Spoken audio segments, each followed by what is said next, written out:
la gente viniera a recibir su dosis. Amén. Y tuve problemas con el ordenador, Pastor Efimio. Hoy el ordenador me hizo sufrir hoy día, literalmente. Estuve más de una hora tratando de arreglar el ordenador para hacer las transmisiones con el audio que siempre hago, con la imagen y con el PC y todo. Y no, me hizo sufrir. Así que literalmente ya decidí que hoy día lo formateo. Y ya tiene varios años que no... Este computador, desde la pandemia que no lo formateo. Y había aguantado bastante, pero ya está imposible. Los problemas de Windows, hay que formatearlo constantemente para que funcione. Ahí está mi hermana Yevenive de moderadora, ¿no, siervo? Correcto. Está como moderadora. Aquí está Yevenive, qué bueno. Bienvenida, amada. Un abrazo. Te bendiga. Profeta Yevenive. Bendiciones a todos los que están conectando. Voy a estar acá abajo, hermano. Voy a estar acá abajo. Estoy haciendo una cosita por acá. Amén. Yo no soy muy diestra en esto, yo. Ya va a aprender, mi hermano. ¿me No se estás escuchando? preocupe. Claro que sí. Ok, listo. Claro que sí. La escuchamos todos. Así que, hermana Yevenive, adelante. Una breve oración y comenzamos, mi hermana. Amén, amén. En el nombre del Padre, del Hijo y del Espíritu Santo. Señor, te damos gracias por la oportunidad que nos das de estar reunidos en este lugar, en un mismo espíritu, aprendiendo de tu palabra. Te pedimos en el nombre de Jesús que abras nuestra mente al conocimiento, Señor, que tú nos quieres entregar en esta hora. Te pedimos por el hermano Rodrigo para que sea tu Espíritu Santo guiándole en todo momento y que tu palabra, Señor, cale en cada uno de nosotros y que podamos no solamente ser oidores, sino hacedores, Señor, de tu palabra. Guarda y protege en el nombre de Jesús a cada persona que está en este en vivo, escuchando esta clase, en el nombre de Jesús. Amén y amén. Amén. Amén. Para los que no saben cómo se usa, en la parte de abajo tienen el micrófono, ahí lo pueden prender y apagar. Por ahí uno hace el micrófono, lo apaga y lo prende y ustedes van prendiendo y apagando el micrófono. Eso es muy sencillo. Cuando tengan preguntas, solamente me mandan la pregunta por texto o me mandan la pregunta por acá y activan el micrófono y hacen la pregunta directamente, ¿sí? No hay problema. Hoy día lo voy a hacer acá por el teléfono porque tuve serios problemas por el ordenador. Le decía a los hermanos al principio, tuve muchos problemas con el ordenador. De hecho, voy a tener que formatearlo y eso me va a llevar como 3 días dejar el computador como a mí me gusta. Tengo un trastorno obsesivo compulsivo con el tema del PC. Y tiene que quedar con todos los programas, con todas las configuraciones, con todas las cuestiones que me hace falta. Así que bueno, son 3 días de trabajo que me va a llevar.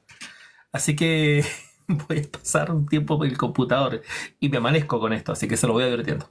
Pero sin más, en la próxima clase lo vamos a hacer por la plataforma normal, o sea, cuando coloco el ordenador acá, la pantalla y todo, sin problema. Así que hoy va a ser solamente por el teléfono. Pero quiero que entendamos si nos metamos en materia. El método de estudio bíblico, hay varios métodos de estudio bíblico. Estoy viendo, ¿cuántos meses lleva hermana Yevenive? ¿3 meses de método inductivo de estudio bíblico? ¿O 2 meses? ¿Cuántos meses? Bueno, ya perdí la cuenta, pero son como 3 meses en realidad. Llevamos Como en 3 esto. meses ya llevamos de hermenéutica. Y dentro de la hermenéutica estamos viendo el método inductivo de estudio bíblico. Correcto. Y en la última clase hicimos la transición del método inductivo al método analítico, que es un método que de alguna manera le coloca objetividad al método inductivo. Porque como vimos, el método inductivo es un buen método, pero se puede utilizar de forma equívoca, ¿o no? Podríamos hacer preguntas equivocadas a la Biblia. Preguntas cerradas en base a un versículo bíblico, ¿no? Les hago un ejemplo para refrescarle la memoria. Le vamos a hacer un ejemplo. Estos son ejemplos sectarios, dicho de paso. Vamos a Juan capítulo 1, verso 18. Juan capítulo 1, verso 18. Vamos a partir con la transición. Vamos a solamente este ejemplo, no vamos a tomar más. Juan capítulo 1, verso 18. Léalo, hermana Yevenive. Bueno, estoy anotando apenas. Juan Hermano Freddy, si puede ahí, ayúdele y léalo, por favor. Bendiciones a todos los que se están conectando. Ya lo Saludos. tengo. Ya lo tengo, A ya lo ver, tengo. Ana, léalo, por favor, gracias. Ajá.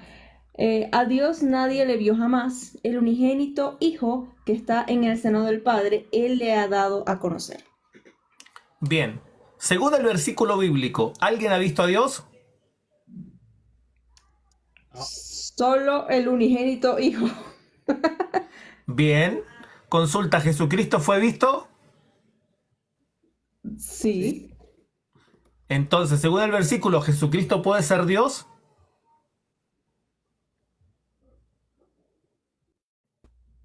Según ese pasaje. Ese pasaje Bien. no lo explica, únicamente ese pasaje no lo explica explícitamente, no lo dice explícitamente. Quiero que entiendan la pregunta. Esta pregunta que estoy haciendo es una pregunta tergiversada. ¿Por qué está tergiversada? Porque si Jesucristo fue visto y a Dios nadie lo vio jamás, resultado, Jesucristo no es Dios.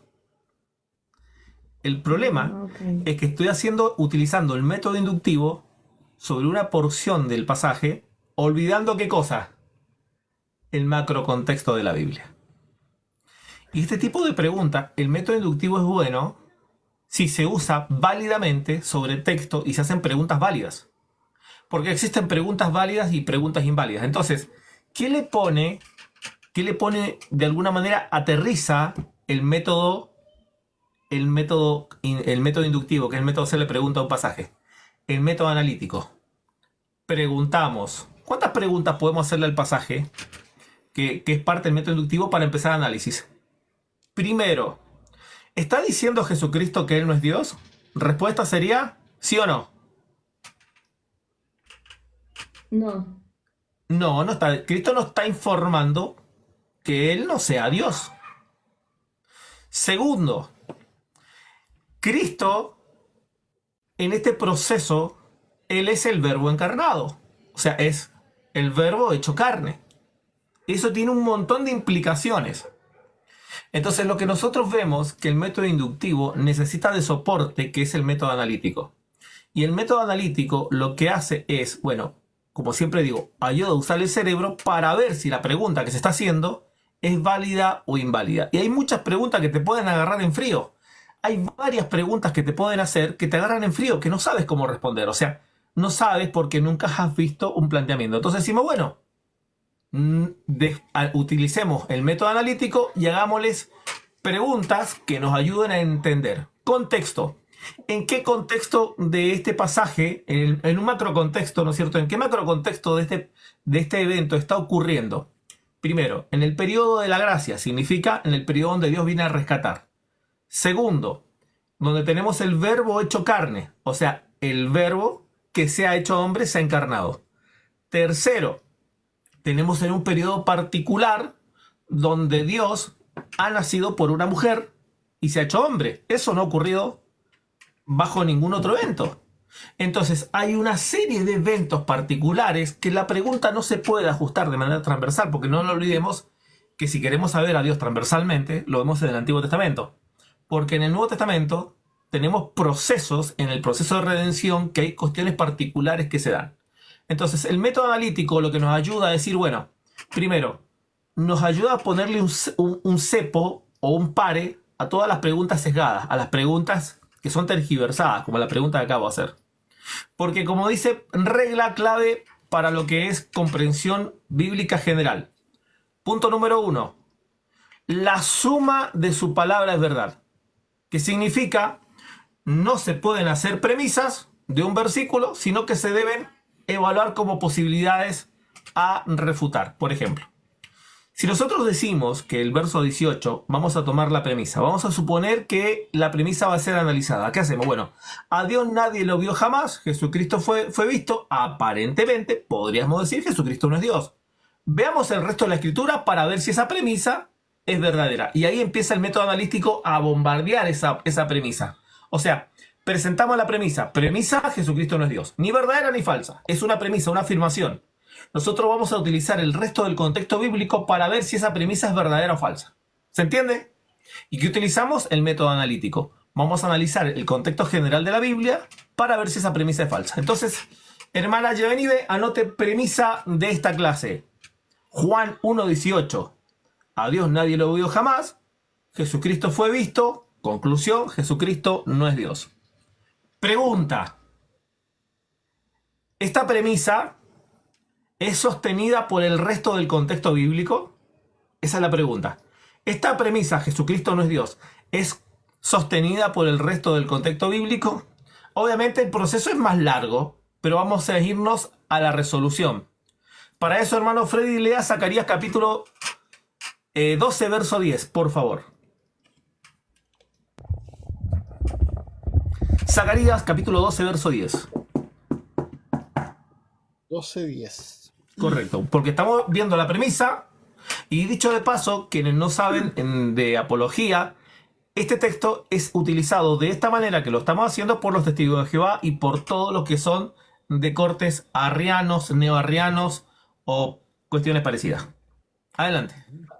Leo, en el nombre de Jesús dice así: y derramaré sobre la casa de David y sobre los moradores de Jerusalén espíritu de gracia y de oración, y mirarán a mí, a quien traspasaron, y llorarán como se llora por hijo unigénito, afligiéndose por él como quien se aflige por el primogénito. Amén. Amén. Método analítico. ¿Quién está hablando en ese versículo? ¿Quién está hablando en ese pasaje?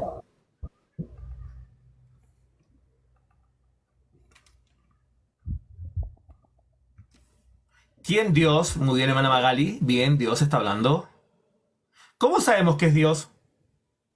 ¿Cómo sabemos que es Dios el que está hablando en ese versículo? Porque la palabra Dice es Dios. Jesús. No, vamos al verso 1. Jesús, Omar dice el Padre. Ingrid dice Dios. Vamos al verso 1.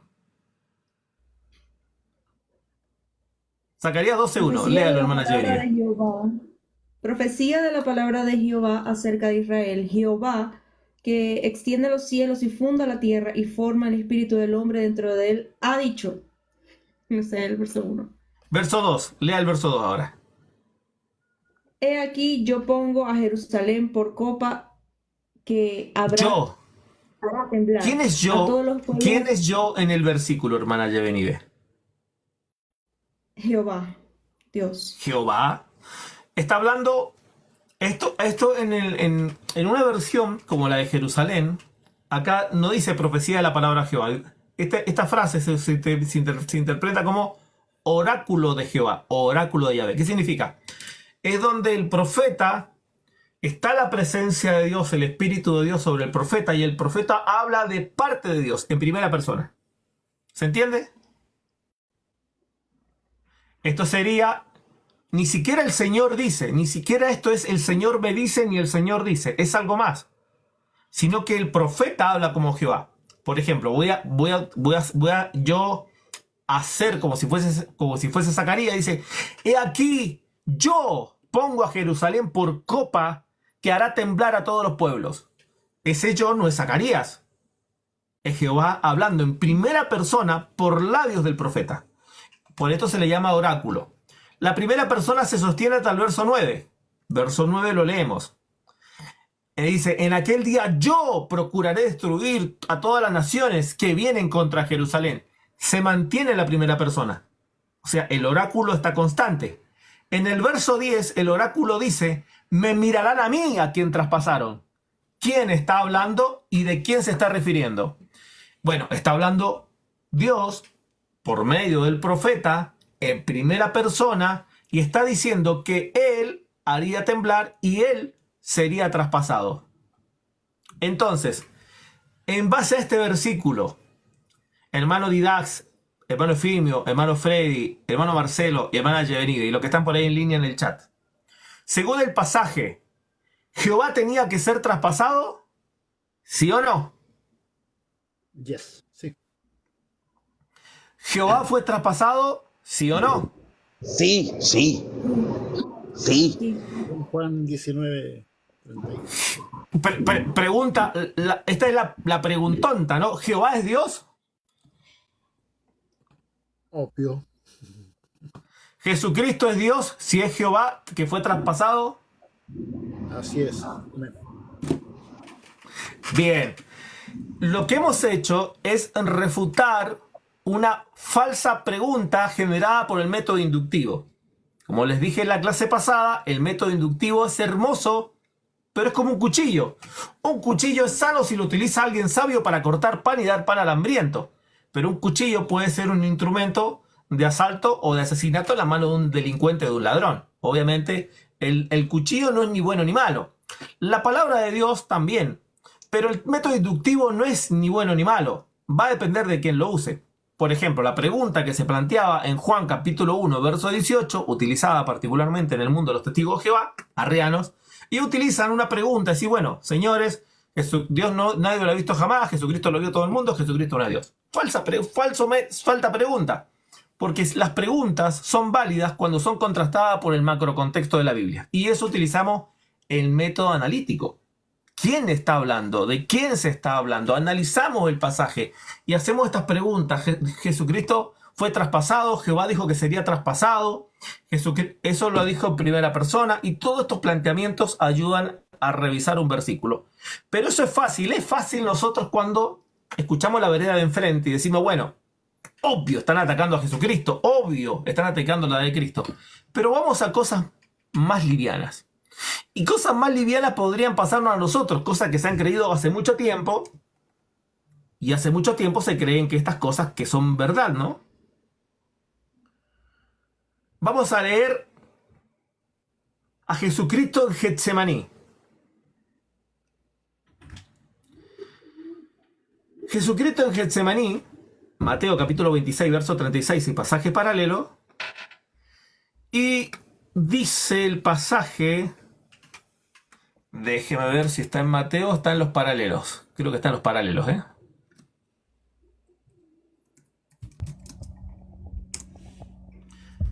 Creo que está en los paralelos lo que vamos a analizar. Deme un minuto. Que lo busque los evangelios. Marcos 14. En Lucas 22, 44. Lucas 22, 44. Hermana Yeveni, lévalo. O hermano Freddy, el que está más atenta al texto. Lo tengo. Léalo. Lucas 22, 44, ¿correcto? Correcto. Ok. Hubo también entre ellos una disputa sobre quién de ellos era el mayor. Pero él les dijo, los reyes de las naciones se enseñorean de ellas, y los que sobre ellas tienen autoridad son llamados bienhechores. 22:44. Lucas 22:44. Lucas 22, 44. Yo leí el 24, Correcto. sorry. Y estando en agonía, oraba más intensamente, y era su sudor como grandes gotas de sangre que caían hasta tierra. Cuando se levantó de la oración, vino a sus discípulos y los halló durmiendo, a causa de la tristeza, y les dijo, ¿por qué dormís? Levantaos y orad para que no entréis en tentación. Amén. Pregunta. ¿Derramó sangre Jesucristo en Getsemaní? Sí. Dice como grandes gotas de sangre. Uh-huh.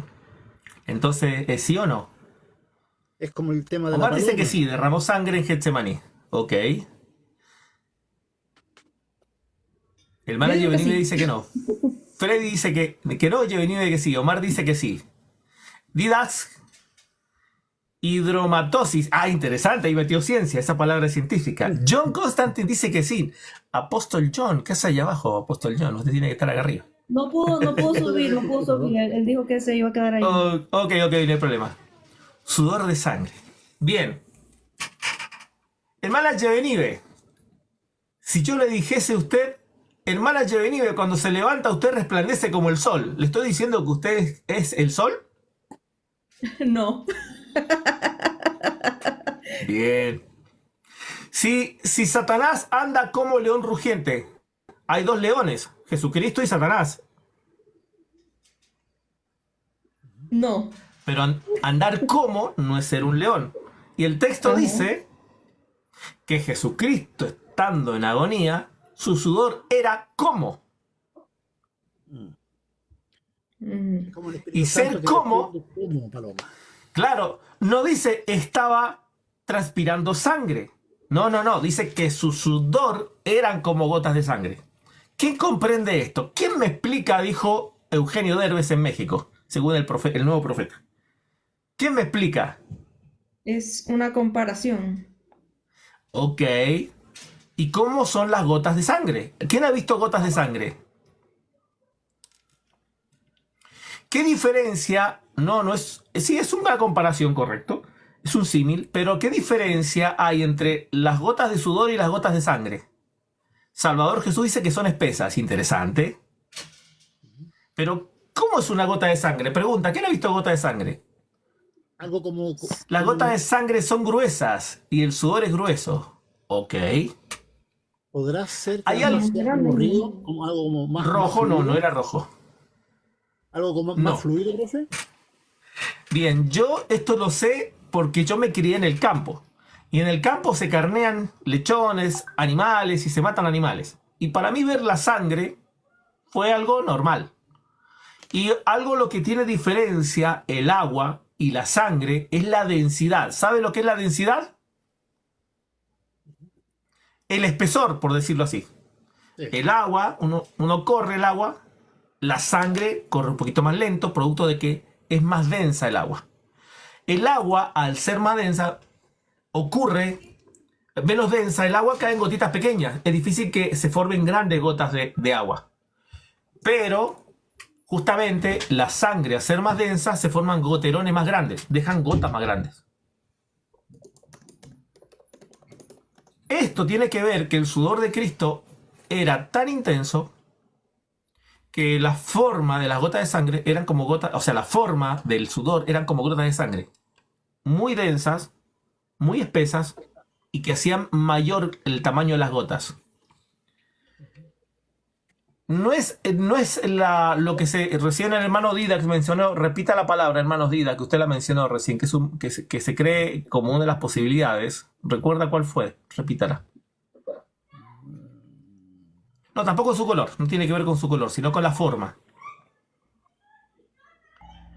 Hidromatosis. Bien, la teoría de la hidromatosis es la teoría que dice que en determinado estado de estrés, la circulación de la sangre transita tan fuerte que los vasos no pueden contener la sangre y se empieza por los poros a salirse sangre. Una cuestión media rara, ¿no?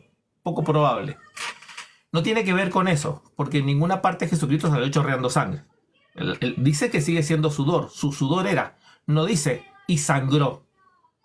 Y muchas veces este pasaje está relacionado con una idea clásica, que es que Jesucristo sudó sangre. Y no sudó sangre.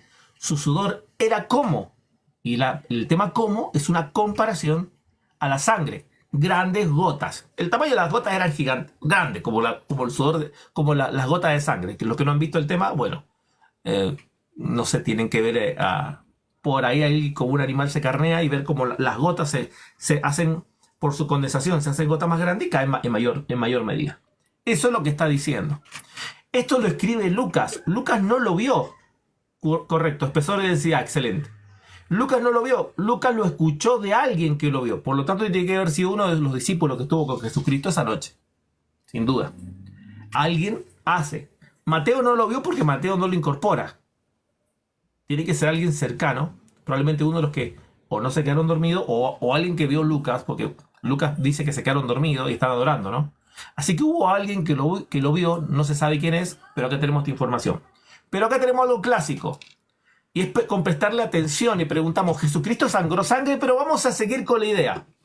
El método analítico lo que hace es no refutar las ideas automáticamente, sino dejar las ideas propuestas. Jesucristo había dicho que su sangre sería derramada en paga por nuestros pecados. Bueno, entonces habrían 3 procesos donde derramaría sangre. Getsemaní, donde lo azotaron, y en la cruz. 3 eventos. Pero obviamente descartamos esta. La cruz no es válida. ¿Por qué la sangre, disculpen, los azotes, donde es azotado en el patíbulo, tampoco es válida? ¿Por qué la sangre que derrama Cristo en el patíbulo no es válida para redención? Pregunta. ¿Por qué la sangre que derramó Jesucristo en el patíbulo donde fue azotado no es válida para el proceso de redención? ¿Por qué? ¿Porque debía ser crucificado primero? No necesariamente. Esta está difícil, ¿eh? Latigazos. Sí, pero los latigazos sangran, hermano. Con la lanza. ¿Por qué la sangre del patíbulo no es válida para la redención? Debiera ser derramada en el tabernáculo, o sea, en el lugar. No, porque debía ser traspasado. Por ahí va, hermano Freddy, pero no es tan así. Porque tenía que ser en la cruz. No necesariamente, o sea, podría haber sido en cualquier otro lado, ¿no es cierto? Lugar del sacrificio. Ah, muy bien, hermano Omar, tiene un 10. Acá está la respuesta. Porque no produjo muerte. El requisito para que la sangre sea válida es la sangre que contiene la vida del ser humano, y cuando sale esa sangre que es parte de la vida, en ese momento es válida. Por lo tanto, la sangre que se derrama en la cruz es la sangre válida, porque no dice, Señor, lava nuestros pecados en la sangre del sudor de Jesucristo. No, no funciona. Pero si es la misma sangre, debería igual servirnos. No, no funciona. Señor, lava nuestros pecados en la sangre que se derramó por tus azotes. No, tampoco sirve. Tampoco sirve porque esa sangre no produjo la muerte. Pero en la cruz, justamente, Jesucristo muere, es atravesado y se derrama su sangre, obviamente, cumpliendo el requisito. Que la paga del pecado es... Muerte. muerte. Y Cristo tiene que tomar nuestro lugar, muriendo por nosotros, pagando por nuestros pecados. Por lo tanto, la sangre que sirve para nuestra redención no es la de los azotes. Tampoco hubo sangre en Getsemaní, como ya lo vimos, no hubo derramamiento de sangre, sino que la sangre en la cruz, porque esa sangre es la que termina consumando la muerte, certificando que Él murió derramando sangre por nosotros. ¿Amén? Amén. ¿Qué hemos hecho acá, aparte de usar ardientemente nuestro cerebro? Hemos utilizado el método analítico y hemos planteado el tema de la sangre. Primero, hemos visto que un versículo que se ha creído siempre, que derramó sangre en Getsemaní, no derramó sangre. Segundo, la sangre que Cristo derrama en el patíbulo, los azotes, tampoco es válida para el proceso de redención, sino que la sangre que es válida para nuestro proceso de redención es solamente la que se derrama en la cruz, producto que en la cruz se genera la paga de nuestro pecado, porque la paga del pecado es muerte.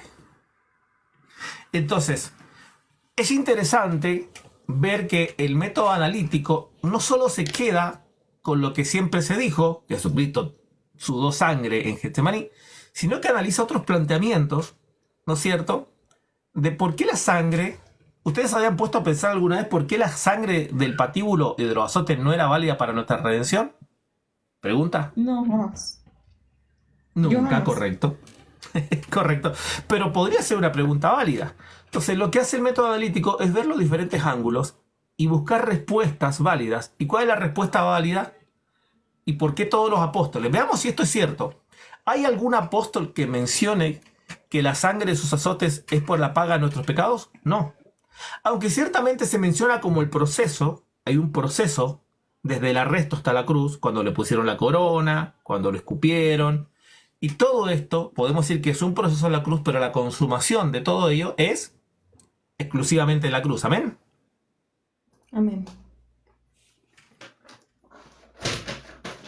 El método analítico lo que trata, en primer lugar, es de revisar aquellas ideas que siempre han estado circunscritas al vocabulario común de la iglesia. ¿Amén? Sigamos con el tema de la sangre. Ya que estamos con la sangre, sigamos. La sangre de Cristo tiene poder. ¿Han escuchado esa frase, no? Un montón. Ok. Y esa frase muchas veces citada, por ejemplo, reprenderá al demonio la sangre de Cristo. Y es más, hay testimonio de persona. Había un endemoniado y yo pronuncié la sangre de Cristo y lo reprendí la sangre de Cristo y el demonio se fue. O sea, yo no pongo en duda los testimonios que han ocurrido. Oré a un hermano que tenía enfermedad y dije, se sano la sangre de Cristo, ya que no saben lo que pasó. Sano. Fue sano por la sangre de Cristo. Gloria a Dios. Milagros en la sangre de Cristo. Ustedes saben que había muchas personas, ¿no es cierto?, que estaban enfermos y una persona oró, por la sangre de Cristo sean sanos. ¿Ya que no saben lo que ocurrió? También. Ahora pregunta, ¿es la sangre de Cristo sirve para echar afuera demonios? ¿La sangre de Cristo sirve para hacer milagros? ¿La sangre de Cristo sirve para hacer liberación, sanidades o lo que sea? ¿Sirve para aquello? Y Según la Biblia. Yo pienso que sí, Rodrigo. Yo pienso No, que sí. es para el Ok. perdón de pecados. Bien. Texto bíblico. ¿En qué parte de la Biblia podríamos encontrar evidencia bíblica que la sangre de Cristo tenga un uso particular para lo que estamos mencionando? En la santidad, en su rostro, incluso en la estructura del No, semblante. no, texto bíblico donde diga que la sangre de Cristo sirve para, está diseñada para hacer milagros, echar afuera demonios o cualquier otra cosa parecida. No, la escritura no dice eso. La escritura habla que en el nombre se echarían esos prodigios, señales, milagros, pero Bien. como parte de su exaltación, de su santidad, yo expresaría lo que hizo en el sacrificio, como decir, todopoderoso o eres santo, que por tu sangre nos has redimido. Yo lo utilizaría. Bien. O sea, es parte Ahora, de una combinación nada más. Pero según la Biblia, ¿para qué sirve la sangre de Cristo? Según la Biblia, texto bíblico. Es para el perdón de pecados. Ahí te lo busco. Así es. Busquen el texto bíblico donde diga la sangre de Cristo en su sangre, tal cosa. Hebreos, por ejemplo, ¿no? Ajá. A ver, Hebreos 9:14, profe, dice, ¿cuánto Léalo, más la sangre léalo. de Cristo, el cual mediante el Espíritu Santo se ofreció a sí mismo sin mancha a Dios, limpiará vuestras conciencias de obras muertas para que serváis al Dios vivo? Así que por eso es mediador de un nuevo pacto, para que interviniendo muerte para la remisión de las transgresiones que había bajo el primer pacto, etcétera. Amén. ¿Qué otro pasaje más? Hebreos 9:20, que habla que esta es la sangre del pacto que Dios ha mandado. Es sangre del pacto también a su misma vez, no solamente para perdón de pecado. Es como señal de un pacto que tiene el Señor, y yo lo utilizaría en reprensión, ¿no? Todo lo que tiene que ver de su santidad, de lo que Él hizo y lo que es, lo pronunciaría en una liberación. Yo lo utilizaría, porque es su santidad, es Ok, su identidad. ok. A eso voy, ¿no? Ujú. Ok. Efesios 1:7, en quien tenemos redención por su sangre, el perdón de pecados. Colosenses Correcto. 1:14, en quien tenemos Ahí está. el mismo texto similar. Redención. por Correcto, su que son los dos textos paralelos. Siempre la sangre. Entonces, según la Biblia, la sangre está diseñada para redención de pecado. Ahora la pregunta es, ¿por qué si se han hecho milagros, se han echado afuera demonios, se han hecho sanidades, ciegos han salido viendo y cojos caminando? Gente que ha dicho por la sangre de Cristo. Y no estoy hablando de 1, 2 o 3. Bueno, acá va el tema. Que Dios no necesita de nuestro conocimiento bíblico para hacer un milagro, sino de nuestra fe. Porque mucha gente, sin ninguna duda, creyendo que Dios sigue haciendo milagros, pronunciando la sangre de Cristo, porque lo escuchó a su pastor, lo escuchó a su maestro, lo escuchó a su pastor, lo escuchó a alguien lo dijo en algún momento, y en algún momento la sangre fue utilizada o fue pronunciada para cosas que la Biblia no respalda tal idea. Pero el hecho de que las personas no tengan un conocimiento bíblico claro no implica que no se puedan ocurrir estas cosas, porque la clave de todo esto es una palabrita, 2 letras: fe. La fe mueve montaña, la fe se traslada a montes, la fe arranca sicomorros, la fe se pueden hacer gran cantidad de cosas, Hebreos 11. Todo tiene que ver con la fe, no con la comprensión. Ahora, el hecho de que la fe promueva todas estas cosas no significa que nosotros tengamos que corregirlas. Y se corrige por medio de la escritura. Entonces, la forma bíblica de echar afuera demonios, como ya lo dijo Apolo, es en el nombre de Jesucristo. La fe, hacer milagros, es en el nombre de Jesucristo. En mi nombre echarán fuera demonios, no dijo en mi sangre. Entonces la Biblia es clara en enseñarnos cómo se opera milagros, se operan sanidades y se hace liberación, según la misma escritura. Pero sí, producto de un folclore, como el texto que recién veíamos, Jesucristo transpiró sangre, también hay otro folclore dentro de la iglesia, y esto lo ocurre en nuestro ambiente, que es la iglesia pentecostal, se echan afuera demonios en la sangre de Cristo.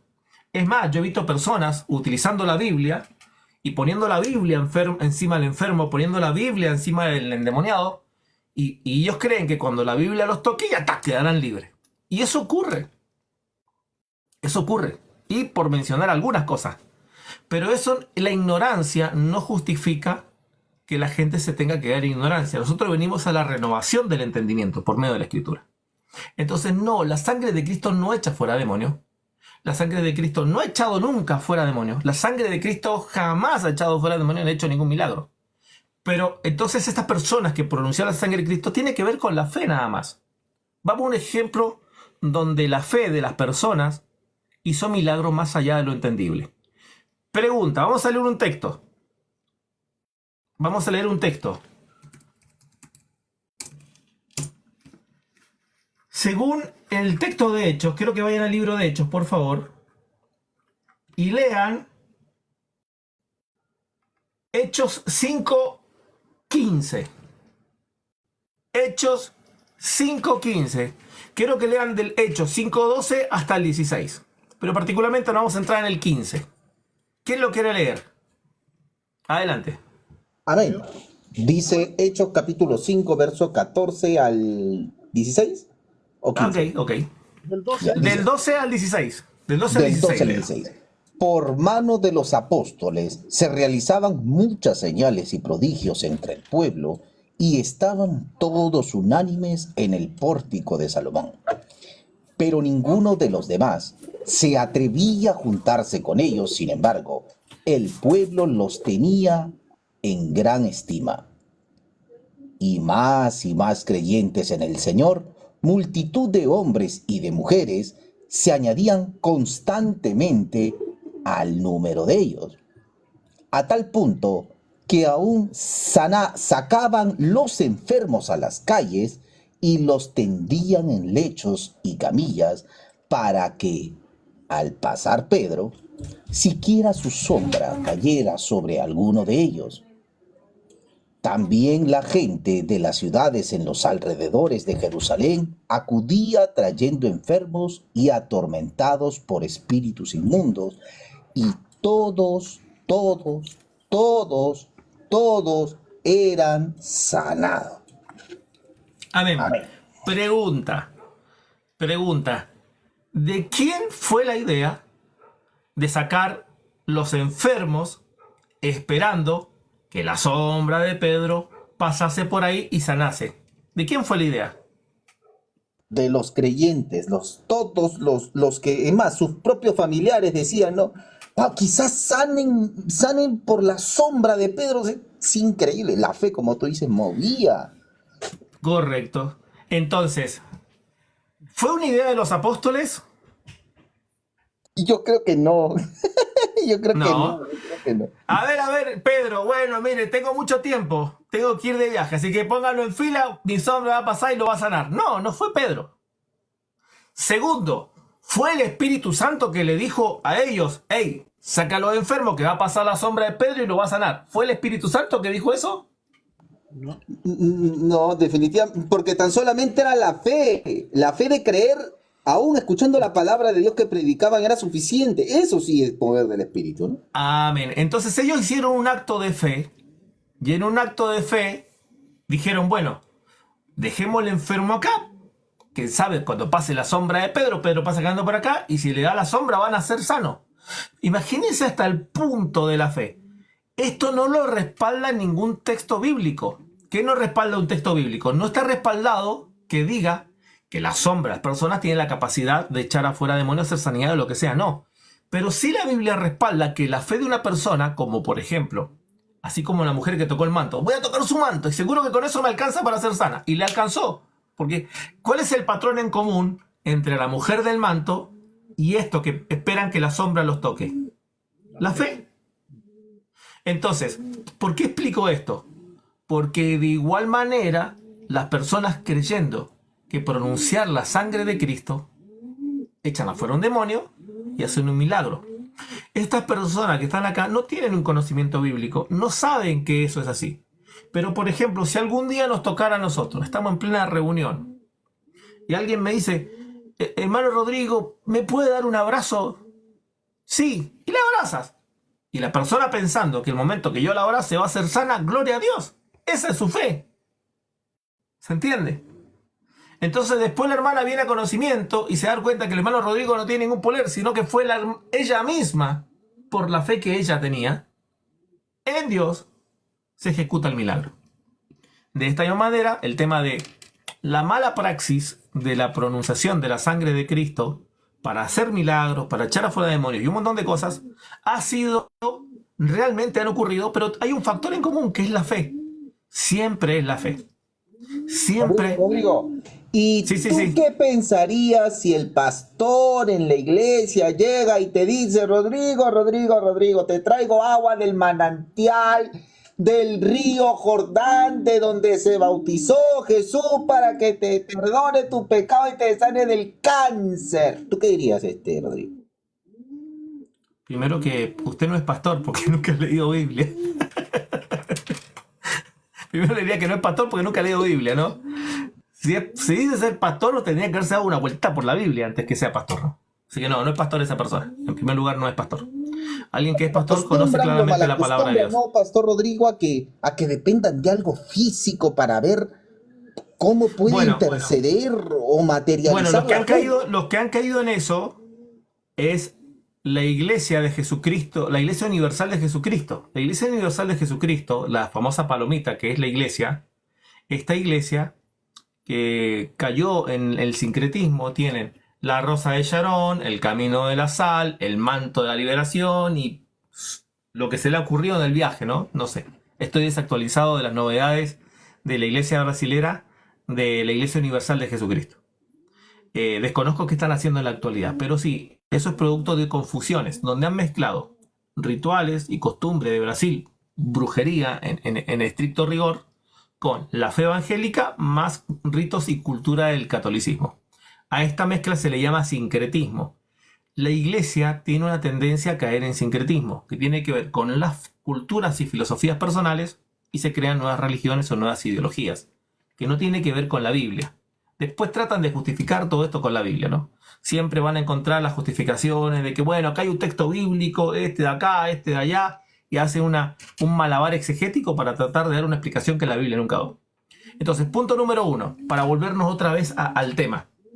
La sangre de Cristo, que tiene validez para nuestra redención, no es la que nunca derramó en Getsemaní, porque nunca salió sangre de Jesucristo en Getsemaní, no es la de sus azotes ni la corona de espina que le pusieron, es la que derramó en la cruz. Aunque todo esto es parte del proceso de la martirización y muerte de Jesucristo, de su sacrificio vivo, lo que consuma y lo que tiene validez es lo que se hizo en la cruz. Por eso todos los apóstoles apuntan a la cruz y la sangre de Cristo tiene un único resultado claro para nuestra vida, que es el del ambiente de lo que es la justificación de nuestro pecado, la reconciliación con Dios, nuestra santificación y todo lo que tenga que ver con los procesos que estaban relacionados con el Antiguo Testamento, con referente a aquel becerrito y lo que hacía.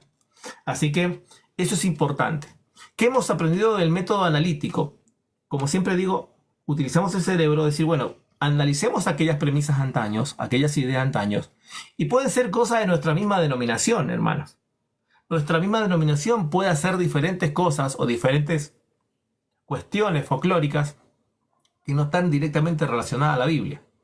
Por ejemplo, los que no saben, acá en Chile existe la iglesia pentecostal. Y en muchas iglesias pentecostales acá es rutina que durante el proceso del culto se dicen, ¿damos gloria a Dios, hermano? Por supuesto que sí. Gloria a Dios, gloria a Dios, gloria a Dios para siempre. Si alguna vez se da una vuelta por Chile, se va a encontrar con eso.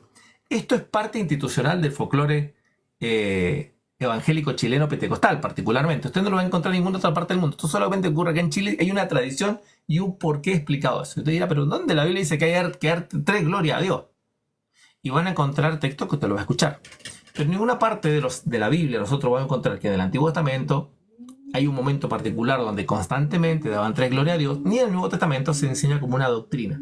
Pero este tipo de cuestiones pasan. De hecho, si yo voy a su denominación, voy a cualquiera de las congregaciones que ustedes asisten, seguro que vamos a encontrar alguna que otra cosa particular que cada denominación hace. En Chile, en Perú también dan tres glorias. Ok, deben ser misiones chilenas que partieron para allá, seguramente. Tienen que haber sido... Esas misiones, hermano Jonathan, tiene que ser seguramente alguna misión que partió acá en Chile, porque esto nació acá en Chile.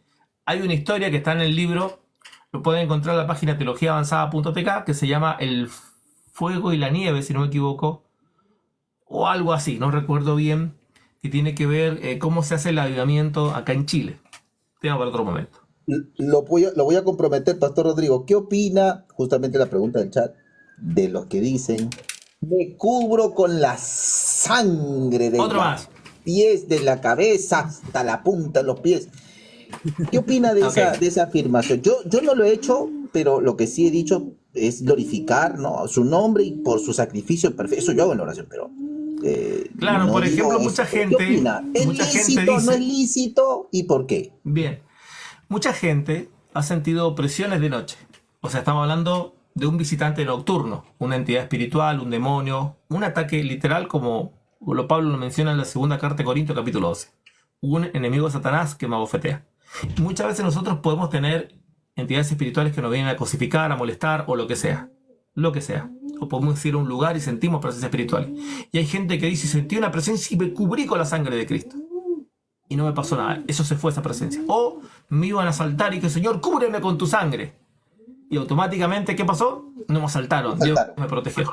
O un accidente. Y mientras íbamos dando vuelta en el auto, yo dije, Señor, cúbreme con tu sangre. Y el auto se desarmó, se incendió, explotó. Y a mí no me pasó nada. También ocurre eso. O sea, estoy contando testimonio de gente que ha sobrevivido a terribles cosas. Bueno, ahora, volvamos al tema. La sangre de Cristo no es algo que yo lo uso para cubrirme, porque significa que si me cubrí con la sangre de Cristo, antes no estaba cubierto. Si antes no estaba cubierto y la sangre de Cristo no me había cubierto, no podía decir que soy un hijo de Dios, porque el Hijo de Dios está cubierto con su sangre desde el momento que creyó en Cristo. Su sangre nos ha redimido. Y esa sangre es la que me ha lavado sus pecados y fluye y me mantiene libre de todas las faltas y pecados que nosotros cometemos, ¿no? Entonces, si yo digo, me cubro con la sangre de Cristo, significa que antes no estaba cubierto. Y si no estaba cubierto, significa que no era salvo, no era redimido, no era santo ni justificado. Terrible. No. Entonces, estas expresiones vienen justamente de este folclore que se ha hecho en la iglesia evangélica, que solamente no debemos juzgarlas, porque no se puede juzgar a aquel que no sabe, sino que esta gente debe ser instruida. Pero ¿por qué? ¿Por qué se han salvado de casos como el accidente que he mencionado, por mencionar alguno, o un incendio? Estaba en medio del incendio y dije, Señor, cúbreme con tu sangre. Yo me dormí y después vi que un bombero me iba sacando. Y el bombero no sabe cómo no me pasó nada. Por mencionar cientos de testimonios. Bueno, la fe. Todo tiene que ver con la fe. La fe mueve montaña. No fue la sangre. Fue la fe en clamar al Señor, independientemente. Hay gente que lo dicen, en fin, tu sangre, cúbreme con tu gracia, cúbreme con tu fuego, cúbreme con lo que sea, manda tus ángeles, cualquier expresión parecida, no la vamos a analizar toda. Esto tiene que ver con la fe. Entonces, volviendo al tema de la sangre, no. La sangre de Cristo no se usa para cubrirme, porque supuesta que estoy cubierto del momento que recibí a Cristo. Eso es algo que está operando en mí. Y es lo que me mantiene siendo hijo de Dios. Sin sangre no podría ser acepto delante del Padre. ¿Se entiende? Tu manto, ahí está el otro, el manto. Señor, cubre como con tu manto. ¿Cuál? El de Elías, el manto que Cristo tenía, o en fin. Hay cientos de ideas folclóricas así dentro de la iglesia que pueden ser particulares para nosotros. En Argentina, donde yo me crié, la sangre de Cristo se utilizaba para cualquier cosa. Hermano, oremos en la sangre de Cristo, en el nombre de Jesús, los bendigo, váyanse a la casa. Gloria a Dios. Sí, bueno, se escuchaban muchas de estas cosas. Y estamos hablando yo me formé en una institución donde todos iban al seminario y todos estudiamos el seminario. O sea, todos habían pasado por 4 años para sacar un bachiller en teología. Y los maestros decían estas cosas. Sí, pero ¿cómo? Pero en fin. Adelante, Didas. Pastor, pero la pregunta sería... Dame un minuto, Apolo. Dame una mano que está Didax. Dame un minuto. Dale, Díaz. Mírame, mi hermano, y eso de ungir con aceite, eso es fetichismo. Otra más. Porque eso es la sombra o un antitipo. Era un tipo de un antitipo del Espíritu Santo. Entonces, ya ahí eso es también fetichismo. Bien. En el caso vamos a terminar con para volver al método inductivo. Vamos a tomar una de las premisas. Y vamos A a ver, ver un Rodrigo, pasaje no te bíblico. metas con la unción del aceite, que yo soy ungido con aceite, te estoy avisando. Eso. Vámonos a Santiago, creo que está en el capítulo 5, ¿no? Si no me equivoco, o 4. O el 4. ¿Está alguno enfermo? Llama a los ancianos y la oración de fe sanará al enfermo y le ungirá con aceite. Déjenme ver en qué parte de Santiago estará. Santiago 4:5. 5:15. 4:5. 5-5. No, 5:15. No, 5-5. 5-5. A ver. Igual tengo un No, no, texto. 5:15. 5:15. 5:15. Acá hay otro. La oración de fe salvará al enfermo. No, vamos al 14. ¿Está alguno enfermo entre vosotros? Llama a los ancianos de la iglesia, oren por él, ungiéndole con aceite en el nombre del Señor, y la oración de fe salvará al enfermo y el Amén. Señor lo levantará. Amén, ya Bien. está. ¿Qué ibas a decir? Ahora, el tema de la unción se utiliza para ungir casas, para ungir a pastores, para ungir a una persona como por un cargo, ungen los Casamiento. instrumentos, Casamiento. ungen una sala, ungen a un matrimonio y ungen para cualquier cosa. Bueno, la Biblia menciona que la única forma en el Nuevo Testamento, en el Nuevo Pacto, que se utiliza la unción de aceite es única y exclusivamente para los enfermos. Nada más. No seas malo. Nada más que para el enfermo. ¿Por qué? Explico por qué. Porque el último ungido, conforme al rito del Antiguo Testamento, ¿quién es? Jesucristo, cuando fue ungido como Mesías. Y fue ungido como rey, aunque no está ejecutando su reinado. Y esos son los dos últimos ungimientos. Por lo tanto, la unción que está en nosotros, vámonos por favor a 1 de Juan, capítulo 2, creo que el verso 12. Creo que es ahí. No, el 20. 1 de Juan 2:20. Lea, hermano Yevenide. Se nos cayó la hermana Yevenide.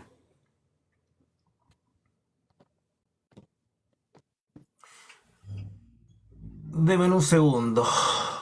Deme un segundo. Lo leo si quiero. A ver, que lean ahí 1 de Juan 2:20.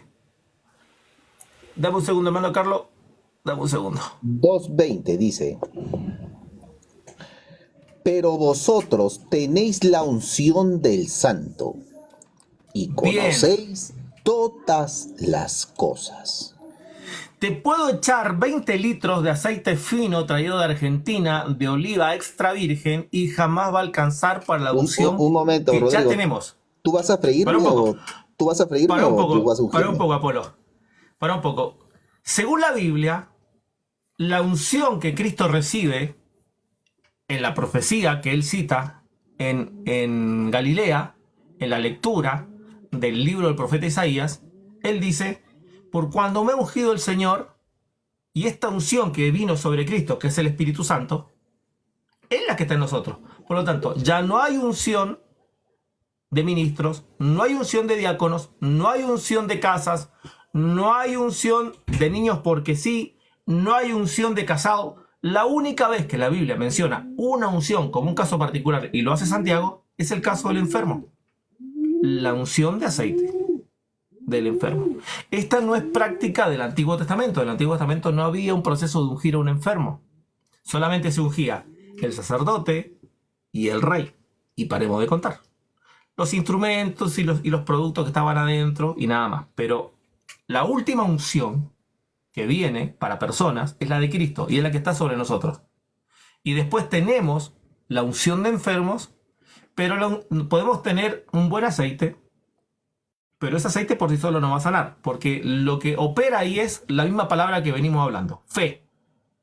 Entonces muchas veces nosotros tenemos estos folclores, volvemos para atrás, el folclore de que Cristo derramó sangre, utilizar la sangre para un montón de cosas, vestirnos de la sangre de Cristo, hacer milagros, el manto que recién mencionaban. Ahora podríamos hablar del tema de la unción, ¿no es cierto? Hermano, van a viajar, bueno, vengan que los ungimos para que el Señor los cuide. en el viaje. No, hermano, no se hace eso. ¿Se entiende? Porque ya tenemos una unción mayor y no podemos recibir una unción mayor que la que ya tenemos. Entonces, analíticamente, el método analítico analiza cuáles son las claves de la escritura que ya norman doctrina. Y la doctrina de nosotros no podemos tomar del Antiguo Testamento para hacer doctrina del Nuevo Testamento. Eso sería un error. Sino que la doctrina del Nuevo Testamento integralmente nace producto de la enseñanza de los apóstoles, la enseñanza de Pablo, la enseñanza de Cristo, que están relacionadas particularmente con la ley de Cristo y no tienen relación directa con el Antiguo Testamento. Pero sí, en nuestro folclore de iglesia se utiliza el tema del aceite para muchas cosas. De hecho, mucha gente dice, a mí me ungieron como pastor. ¿Lo han escuchado eso, no? No, hermano. Nadie puede darte esa unción si no es el mismo Dios, que es el Espíritu Santo, como un don. John Félix, adelante. Saludos, profesor. Bueno, bendiciones. Saludos a los hermanos. Una consultita, profesor. Primera de Pedro 1:2 dice, para obedecer y ser rociados con la sangre de Jesucristo. ¿Usted cree que literalmente está la sangre de Cristo en nuestro espíritu o es simbólico? ¿Cómo lo ve eso, por favor? Está en todo nuestro ser. Dios santifica a todo nuestro ser, según Tesalonicenses capítulo 5, verso 23. Cuerpo, alma y espíritu. Y la sangre de Cristo limpia todo nuestro ser. O sea, santifica el ser completo, no una parte de mi ser. La sangre de Cristo nos ha rociado. Eso es un acto de fe. Cuando nosotros creemos en Cristo, su sangre nos ha rociado para limpiarnos de toda maldad, pero todo el ser. Porque el pecado abordaba el ser completo, no es que dejaba una parte sin tocar. Abordaba el individuo completo. Pero literalmente cree que la parte espiritual toca nuestro ser, o literalmente lo ve así. Todo el ser. La obra de Cristo literalmente tiene que estar aplicada en todo nuestro ser. Acá no pueden haber simbolismo, es literalismo de la obra de Cristo que tiene que redimirnos. Y esto tiene que ocurrir porque esto está tomado del Antiguo Testamento. La sangre sobre el propiciatorio era en paga de nuestros pecados, que es lo que se ofrece. Y era puesta sobre el individuo, pasando los pecados de uno a la víctima. Por lo tanto, la sangre de Cristo necesita hacer contacto con nosotros para poder que haya redención real y absoluta. Si no, no hay redención real y absoluta. Es simbólica la redención. Ok, sí, así lo creía. Quería que me confirme. Gracias, profesor. Rodrigo, disculpe, pero no estoy de acuerdo con usted cuando usted dice que solo para los enfermos. ¿Qué texto bíblico de forma explícita te dice que solo para los enfermos? ¿O no, se la Biblia está asumiendo solamente, nada más? la Biblia solo refleja que el uso de unciones en el Nuevo Testamento está aplicado solo en el contexto de los enfermos. No hay otro contexto utilizado en la Biblia. No se puede hacer doctrina de lo que la Biblia no enseña, sino, bueno, volvamos a la Iglesia Católica, ¿no? ¿Y qué pasaría si el texto se estaría refiriendo de que no es que no le pongan aceite a los enfermos, sino colóquenle ungiéndole con aceite al enfermo? Lo que claro, implica es que el no dice ungimiento de solo. aceite, el ungimiento de aceite era echarle aceite, o sea, literalmente era ungir, era Eso echarle aceite. Sí. No hay ahí un simbolismo, hay un literalismo. Y no hay ahorita se me está simbolismos. viniendo a la mente esto. ¿Y qué pasaría si en el Antiguo Testamento hay un ungimiento que no tiene nada que ver con un enfermo? ¿Sería válido? No, es que las cosas, mira, hay muchas cosas particulares del Antiguo Testamento que no es parte de la ley, son actos particulares, pero de eventos particulares no se hace doctrina, como por ejemplo, en ninguna parte de la Biblia encontramos como doctrina, bueno, cada vez que vayan a una ciudad, den 7 vueltas sobre una ciudad para que los muros caigan. No es doctrina. Fue un hecho particular de una ordenanza de Dios, pero eso no pasa a ser doctrina. Como mucha gente se pone a dar 7 vueltas sobre una plaza o sobre una ciudad para conquistarle y predicarle. No se hace doctrina de cosas particulares. Pero si un pastor lo hace, la pregunta, si un pastor, los ministros de Dios tienen la costumbre de ungir a los siervos, un diaconado, un pastorado. No, está mal porque no hay ungimientos. Pero ¿sería lícito doctrina. o no sería lícito? Falta doctrina. Ese hombre no tenía una capacitación. Falta de doctrina, falta de doctrina. Eso, claro, hermano, eso era. Entonces es lícito, ¿no? Disculpa. Eso Sí, era adelante, un Díaz. tipo de un antitipo. Ese era un tipo de un antitipo Correcto. que habría de venir. O sea, una sombra pues, que había. Correcto. Ese era un tipo de la unción verdadera que es el Espíritu Santo, la que tenemos todos nosotros. Ya está el antitipo cumplido, que es la obra del Espíritu Santo en nosotros, Pentecostés. Pentecostés, que son todos aquellos antitipos tipos que nosotros veíamos en el Antiguo Testamento. El antitipo es el Espíritu Santo siendo derramado como fue derramado en Cristo. Hermana Yevenibe, pregunta, ¿derramó Volví. sangre Jesucristo en Getsemaní? No, no derramó sangre en el Getsemaní. ¿Se echan afuera demonios por la sangre de Cristo? Tampoco. Amén. Hermano John Félix, ¿la sangre derramada por Jesucristo en sus azotes le limpian de todo pecado? ¿Lo salvan? No es para redención. Correcto. Apologetics pregunta, Dime. ¿derramó o no derramó sangre Jesucristo en Getsemaní? No, pero tendría que analizar los pergaminos. Puede ser que diga otra cosa. Ok, ok, Pero el Dale. texto te dice no. El texto te dice no. ok. Hermano Marcelo, pregunta, ¿nos cubrimos con la sangre de Cristo? No, negativo. Ok. Hermano Didask, ¿se ungen a personas después de Jesucristo fuera del enfermo? No. Bien. Hermano Freddy, se la voy a poner difícil, hermano Freddy, porque al que mucho se le da, Dios mucho se le mío. pide, hermano Freddy. Ay, Dios mío. Ay, Dios mío. Bendiciones, hermano Jorge. Un poco tarde, hermano Jorge. Hermano Freddy, pregunta. ¿Por qué de todas las personas que han echado afuera por la sangre de Cristo, echado afuera demonios, hecho milagros, han sido sanados o han sido libertados? ¿Por qué? Perdón, ¿cómo es la pregunta? ¿Por qué Yo. personas han echado afuera demonios por la sangre de Cristo, han hecho milagros por la sangre de Cristo? ¿Por qué ha ocurrido eso, si no es para eso? Por fe. Por fe. Correcto. Hermano, mire, yo he aprendido a no juzgar la fe de los hermanos, sino a corregir la fe en amor y en sabiduría. Porque a cualquier congregación que nosotros encontremos, evangélica, pentecostal, no pentecostal, incluso el tema de la cruz, hablemos de los reformados. Los reformados tienen idolatría con la cruz y la cruz la tienen para cantar, para pronunciar por la cruz de Cristo. Hermano, la cruz, qué importante. Tienen prédica, tienen libro de la cruz de Cristo. Sí, está bien, pero el protagonista no es la cruz, es Cristo, señores. Es Cristo el protagonista, no la cruz. Y folclores en todas las denominaciones y religiones hay siempre.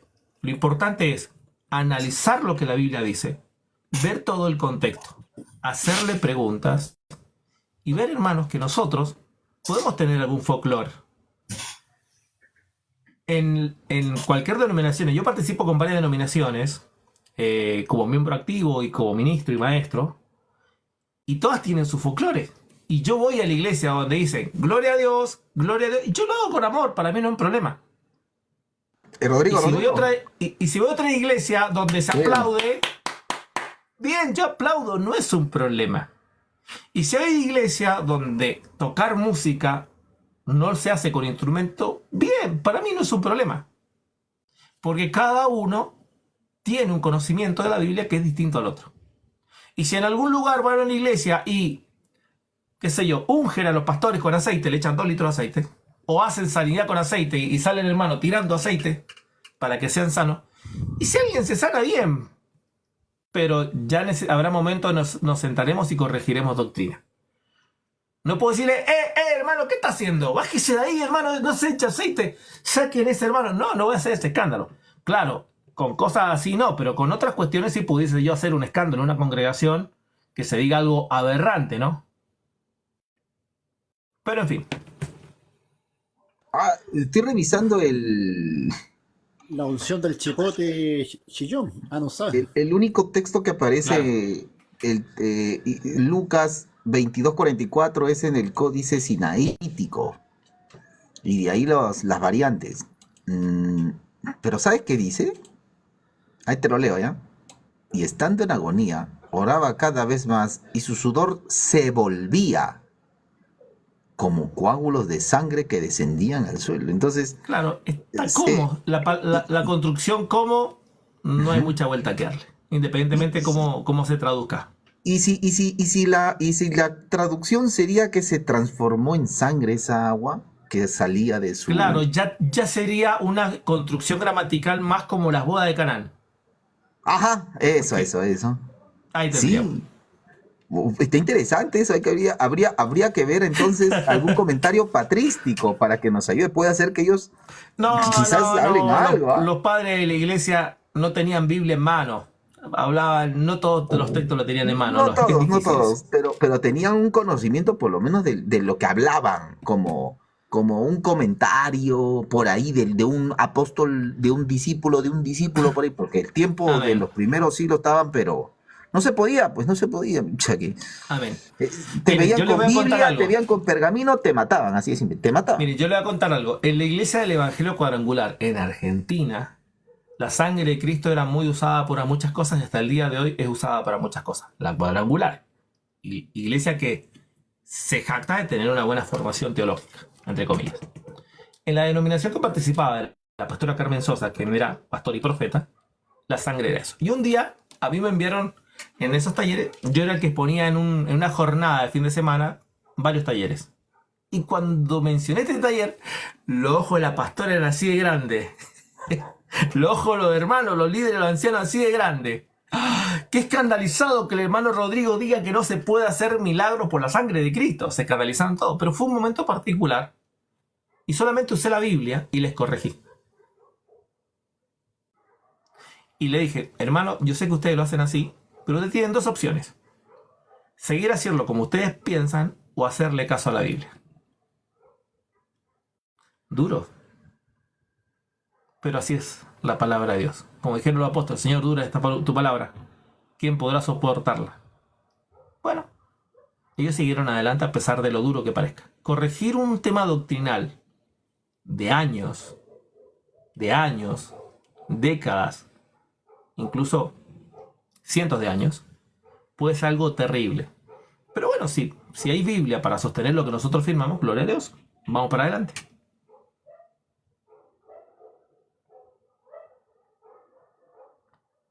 Adelante, hermanos, antes de cerrar este estudio, antes de subir ahí las preguntas, Carpintero dice, tengo una pregunta, User, adelante, haga. Hermana Yeveni, adelante, comentarios antes de cerrar.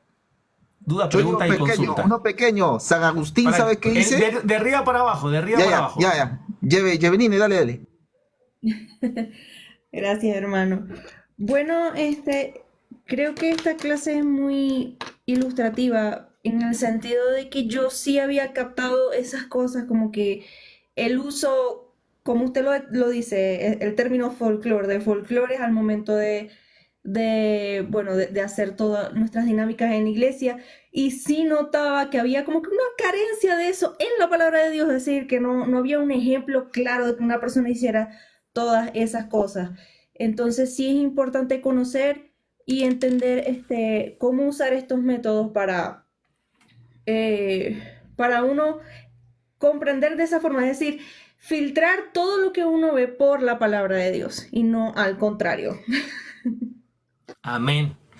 Y eso, mi hermana, cuesta, porque lo está diciendo mi pastor, lo está diciendo mi maestro. Está escrito en la Biblia de Estudio Vida Plena. Su sangre dolió. Lo de Jesús no su sangre dolió. Sí, Sí, así es. sí, así es. Apóstol, apologeta, discípulo, Apolo. Acá, bueno, justo te estaba diciendo eso, del tema de la patrística. Tienes al denominado obispo de Hipona, del 396 al 430. Cerquita de Cristo. Sí, después todavía. Pero él, ¿sabe qué dice? Mira el comentario que hace. Dice, orando el Señor y sudando sangre, dio a conocer que todo su cuerpo, que es la iglesia, brotarían martirios. O sea, eso hace un comentario nomás, ¿no? Ok. Dejémoslo ahí nomás el comentario. Marcelo, adelante. Buenas. Mira, primero que nada saludar, no me había presentado, mi nombre es Marcelo, estoy de Iquique. Y segundo, felicitarte, hermano, por este esfuerzo, es un gran esfuerzo el poder llevar a cabo esto. Saludar a mis hermanos, que algunos los conozco de algunos live, y bueno, también gusto en verlos acá y que están instruyéndose en la palabra porque es el camino correcto. El camino correcto es poder estudiar las palabras cuando uno tiene una certeza en lo que conoce y lo que cree, sobre todo una experiencia personal con el Señor. Lo demás uno puede escudriñar y como dice Pablo, retener lo bueno y desechar lo malo, según lo que uno diga. Así Amén, que, hermano. Amén. un saludo, hermano. Ojalá podamos seguir en contacto. Bendiciones. Amén. Los lunes 20 horas, hora Chile. Los lunes 20 horas. La próxima clase va a estar más preparadita porque el computador hoy día me dio dolor de cabeza. Hermano Didax, adelante, apóstol. A ver, hermano, eso el Getsemaní es un contexto figurativo, porque fíjate que Getsemaní significa lugar de prensa, donde prensaban el olivo, y de ahí simbolizaba lo que iba a ser Cristo, el sacrificio, para venir que frotara del aceite, que simboliza el Espíritu Santo de Dios, pues. Todo eso es Amén. bueno, muy bien, mi hermano, muy bien, gracias a Dios. Eres un hombre bastante humilde y así que se predica. Te admiro, de verdad, te respeto y sigamos adelante, mi hermano. Esto es bueno para aprender. Para servirle, mi hermano. Apóstol Freddy Lara, ungido siervo de Dios. Bien. Gracias, profe, por todo, por la clase. Y bueno, tener cuidado también con la enseñanza, porque los nuevos en la fe, y lo digo por experiencia propia, claro, uno escucha muchas cosas de los pastores, uno ve siempre lleno de sabiduría, ¿se entiende? Siempre el nuevo en la fe siempre ve al pastor lleno de sabiduría y de conocimiento. Amén. Incluso entra en ese grado de admiración también. Y claro, y todo lo que dice el pastor se le cree, ¿entiendes? Y Amén. después sacar o salir de una falsa doctrina, a algunos les cuesta más que a otros. Hay que discriminar eso, hermano Freddy, porque tenemos doctrina de error, folclore, que es parte de algún error doctrinal, y tenemos falsa doctrina, que ya tiene, eso ha sido diseñado por Satanás, ¿no? Herejías. Y otro tiene otro fe. Creo que la persona que más hizo popular la sangre de Cristo tiene poder fue G. Ávila y Carlos Anaconda, si no me equivoco. ¡Cristo viene! Lo bueno que tenía G. Ávila que hablaba del pretribulacionismo, me caía bien. Ahí está, legendario. Adelante, hereje. Legendario, adelante. Sí, una pregunta. ¿Se puede usar la sangre de Cristo para reprender a los calvinistas? Pregunta difícil, hermano. Pruébalo, capaz que sirva. Sirve. No, yo Mira, pienso hermano, que sí funciona. yo lo que quería era para que entráramos en una enseñanza, las tres posturas de los trinitarios, pues, para estar claro ahí, porque eso es tremendo ya. Claro, lo que estamos viendo son métodos de estudio bíblico, métodos hermenéuticos. Que básicamente estamos viendo los métodos hermenéuticos, que es, estamos viendo el método analítico. Llevamos bastante el método inductivo, nos cansamos de hacer preguntas al texto bíblico. Ahora estamos viendo el siguiente método, que le trata de poner un aterrizaje al método inductivo, de cómo podemos las preguntas.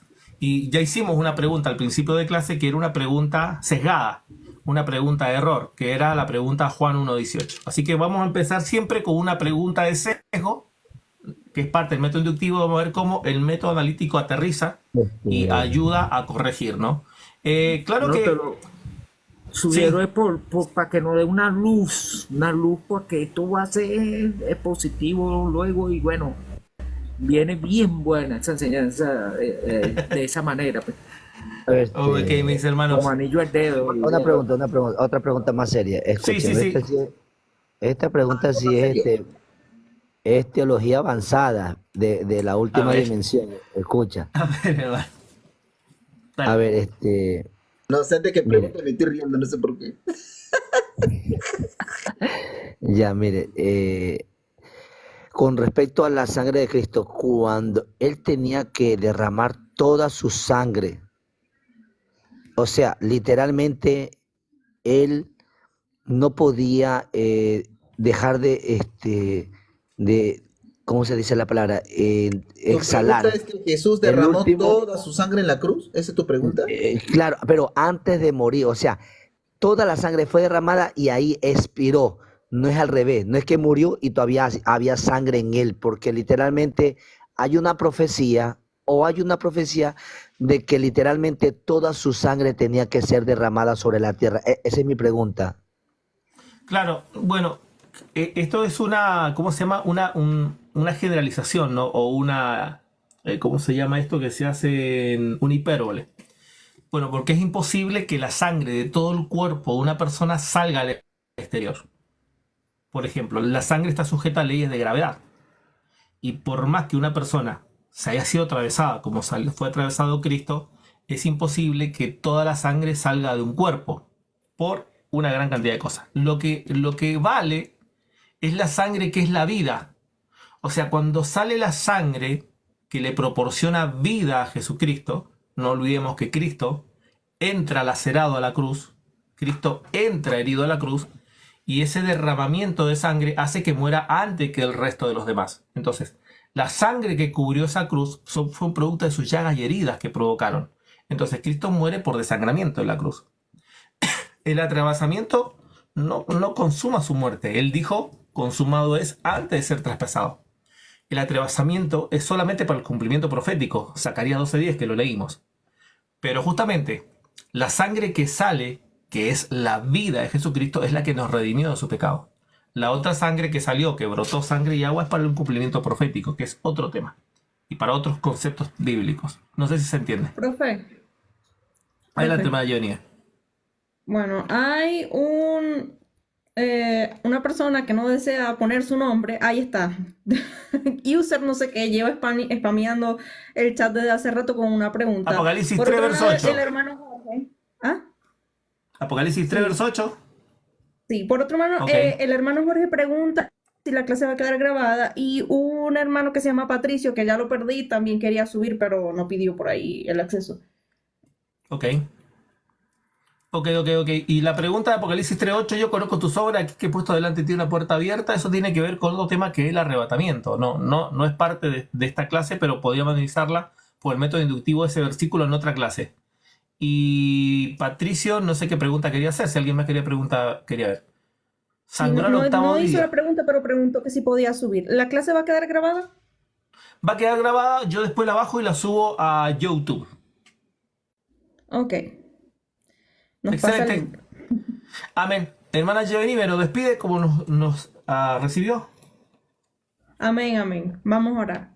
En el nombre del Padre, del Hijo y del Espíritu Santo, te damos toda gloria, Señor, y todo honor, todo conocimiento, Señor, toda ciencia, Señor, viene de ti, tú fundaste los cielos y la tierra, todo te pertenece, Señor, todo viene de ti, todo vuelve a ti.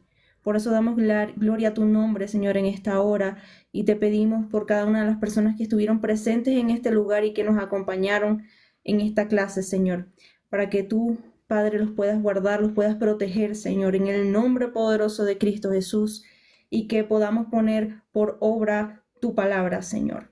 Amén y amén. Amén. Bendiciones, mis hermanos. Por acá me ha dado hambre. Y no solo de pan vive el hombre, pero sí de pan vive. Bendiciones. Amén, bendiciones, bendiciones. Amén, amén. Recuerden, la sangre de No, Cristo profe. es